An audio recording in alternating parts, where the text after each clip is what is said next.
so I'm going to go ahead and get started. This is the complete En Bloc the patient has had, 11525 initials LC, nice lady. Now, she had implants from 2009, silicone. She had the many symptoms of breast implant illness. Now, as you will see, if you look at this implant, complete En Bloc, some areas inflamed. I wanted to remove it. If I touch this, there's some nodularities that I feel. And so, relatively small implant. I removed the excess skin that was basically, the implant was working as a tissue expander, if you will. So some areas so thin you can actually see what are some calcifications. So just 16-year-old, 15-year-old set of implants. She had many symptoms. Nice lady from out of state. So as I go in, you can see how thick this capsule is right here. As I go in, you can actually hear the cut. Now, one thing I want to highlight here is you can see it is ruptured implant. The other thing I want to do here is I want to take the ruler and I'm going to insert it here. You can see how thin, look how thin the capsule is. It doesn't take much to cut into it. We don't want to speed through the surgery or assume it's not ruptured. You have to always assume that it is ruptured till proven otherwise. And look at this implant that is truly ruptured. You can see I cut through the calcifications here. And as I cut this open, done En Bloc, remember gold standard, it's not only the capsule, but it's this inflamed tissue around. I mean, if I cut this open, you will see, look at the scar tissue, how it extends inward, right? So look at this tissue, right? This is, again, very nice, good proof. You want to remove all of this. You don't want to say, okay, you know what, I'm going to leave this tissue behind, because this has ended the inflammation as well. You know, so this tissue is bad. You can see on the inside. So looking at this, look at this implant. And this was inside of her, all contained. Look at the inside again. You can see there's some brown, gray duskiness. Complete En Bloc. All of this was preserved. None of this spilled into the chest. Again, some areas so thin. You can see my glove right here.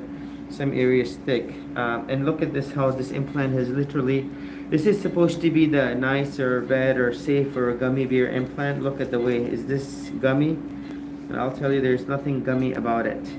And I will tell you, she got the best surgery that she could, because all of it was contained, all of that inflamed tissue around the ruptured implant was removed. And we'll see. I'm just trying to make sense as to what it says over here.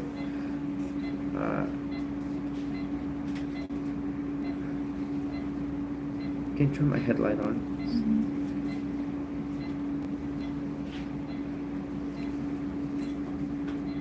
Trying to read. So this looks like a mentor implant. I cannot tell the volume.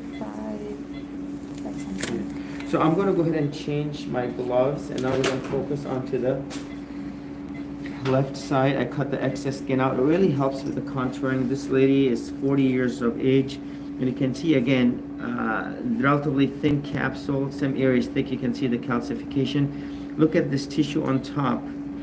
Right here, if I dissect this open, you can see, look how inflamed and abnormal it looks.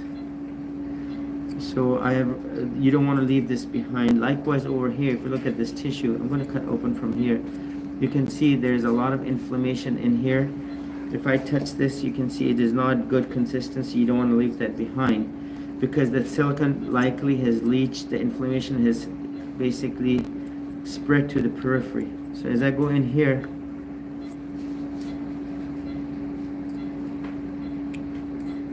again, very thin capsule. This looks intact. And as I remove this, you will see the implant intact. The other thing I want to show here is there's some fluid around. Look at this. This is your leaching of the silicone. This is the culprit. This is the problem behind the implants. Yes, it is cohesive, correct? It is cohesive. Look at the way it's, but this gel bleed is what's leaching through into the periphery. Look at this one right here. You have this calcification. You can hear the snap, right? Like the scales of a fish. You can see again how thin is this capsule. If I put I don't want to use the ruler here, but as you can see the scissor right thin. So if you're speeding through the surgery, you can certainly cut into it, and if it's a ruptured implant, we don't want the silicone spilling into the chest. Again, look how thin this is, and again, it's all about that care precision. So cohesive implants, and look what happens. Non-cohesive. These are not the nicer, better, safer. They have the same problem that they did in the earlier first generation set of implants, because they disintegrate, they rupture. They eventually all will. They are not lifetime devices, as clearly highlighted by the FDA and as brought forth by the manufacturers themselves, and as seen here live in the many patients who have had implants over the years, and they only rupture with time.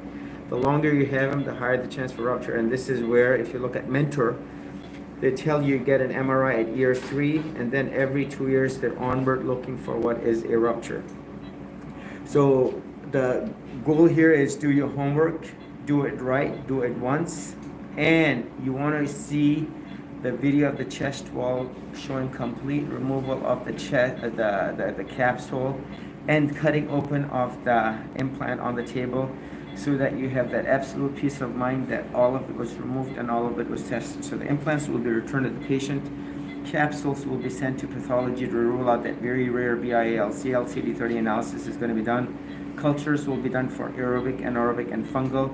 Most importantly, we'll see how the patient does. She did not get drains. She did not get that unnecessary lift. She recoiled relatively very well on the table, between the excess skin removed, between the internal sutures that help lift the breast tissue up, between the recoil of the skin, between the inflammation subsiding, you will see, and between the 5-10% muscle mass she's going to add to her chest when she starts exercising. When I tell her, you will see she would not be a candidate for the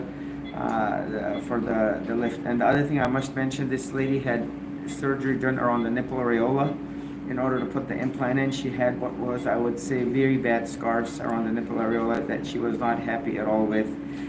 So you do not want to touch the nipple areola or go up and down, especially in a young lady, because you do not want to cut those nerve ducts and potentially compromise even the aesthetics, and certainly let alone a self-monthly breast exam or a mammogram when she does get those imaging looking for breast cancer. You do not want to find irregularities or nodularities or a scar tissue that may obscure what may be a breast cancer mass hiding underneath the breast tissue. So there you have it. This is Dr. Khan, Executive Plastic Surgery.